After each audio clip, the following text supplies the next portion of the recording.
Hey everyone, it's Eurogamer's Ian Higton here.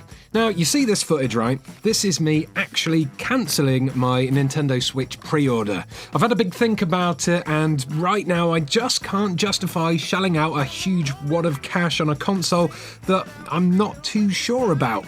Johnny, however, thinks I may have made a bit of a snap judgment. He's quietly hopeful that the Switch will be a success. So, in the interests of balanced opinions, here are 4 reasons why I think you shouldn't pre-order the Switch. Number 1. The launch lineup isn't very exciting. So far, 10 games have been announced for the launch of the Nintendo Switch in the UK, which at first glance seems like a healthy number. The trouble is, aside from Zelda, there aren't many games on that list. Well, actually, there aren't any games on that list that I really want to play. The bigger titles on the lineup, Skylanders Imaginators and Just Dance 2017, are my ideas of video game hell, while Human Resource Machine, Little Inferno, World of Goo, I Am Setsuna and Binding of Isaac Afterbirth Plus are games that have been out on other platforms for a while. Hell, I played World of Goo on the Wii about 8 years ago. And as for 1-2 Switch, well, I can't see my interest lasting very long on a bunch of minigames. I mean, how much replayability can you really get from pulling on a cow's teat? The only other game on that list that piqued my interest was Super Bomberman R, but I've heard from people who attended the recent hands-on event that it suffered from terrible performance issues, which is a bummer, man. Number 2, you can play Breath of the Wild on the Wii U. This follows on from my first point and is probably the main reason why I cancelled my pre-order in the first place. I really want to play Breath of the Wild, I really do, it looks ace, but do I really want to spend over £300 to play it on a Switch when I could just as easily drop 40 quid on the Wii U version and get practically the same experience? I mean, I wouldn't be able to play it on the bus for sure, but I could probably still play it on the crapper using the Wii U gamepad, which to be honest is probably the main location most people will be playing on their Switch anyway. Listen, I'm all for new hardware, don't get me wrong, but if I can get something that does practically the same thing as something else for a huge price cut, I'm gonna go that route. Sorry, Nintendo.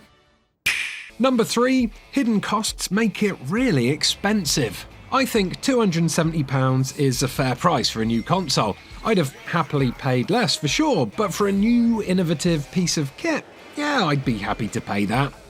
What I wasn't happy about was all the hidden extras you need to fork out for if you want to get the best experience. A Pro Controller? Well, that'll be 65 quid, thanks. Extra Joy-Cons? £75 for a pair, please. A charging grip? Well, that'll be another 30 quid straight out of your pocket. Oh, and going by my experience with the PS4 and the Xbox One, that 32 gigabytes of internal storage is going to be enough to hold about, 2 games. So you're going to have to pony up for an extra memory card as well at some point down the line. Put the price of a couple of launch games on top of all that, and the total cost is going to be somewhere closer to something like £500 if you want the full experience on launch. It's disappointing, but I'm just not prepared to pay that much money for a console that I'm not 100% sure is guaranteed to succeed. Number 4, the online service plan is weak compared to its competitors. Nintendo's Tatsumi Kimishima recently told Japanese business paper Nikkei that the Nintendo Switch's online service would be priced at around 2,000 to 3,000 yen per year, which works out to be about 14 to 20 quid per year in UK money. Now, that's a great price compared to what Sony and Microsoft are charging for their online membership, yeah, but with a cut in price comes a cut in benefits. You get the online multiplayer support, of course, but you got that for free on the Wii U, so what would we actually be paying for? Well, apart from, I guess, a more stable service, although, to be honest, I've never had any problems on the Wii U, we will be given a handful of retro games from Nintendo's NES and SNES libraries each month. That's great, you might be thinking, until I tell you that it looks like you'll actually have to buy those games at the end of each month, or they'll be taken away from you. When Microsoft and Sony are offering multiple titles each month that you can keep for as long as you pay your membership, and which often include at least one big budget title, it makes it impossible to justify paying 15 quid a year for a glorified rental service for games I've probably bought a couple of times over on previous Nintendo consoles anyway. It's bonkers, and I think they're shooting themselves in the feet. That's right, not just one foot, but both of them. So, those were the reasons why I think you shouldn't rush to pre-order the Switch. I'd like to point out that while I'm definitely not ready to buy one now, I still do want to buy one in the future once there's more choice, once the prices have come down a bit, and once we're a bit clearer on the online service.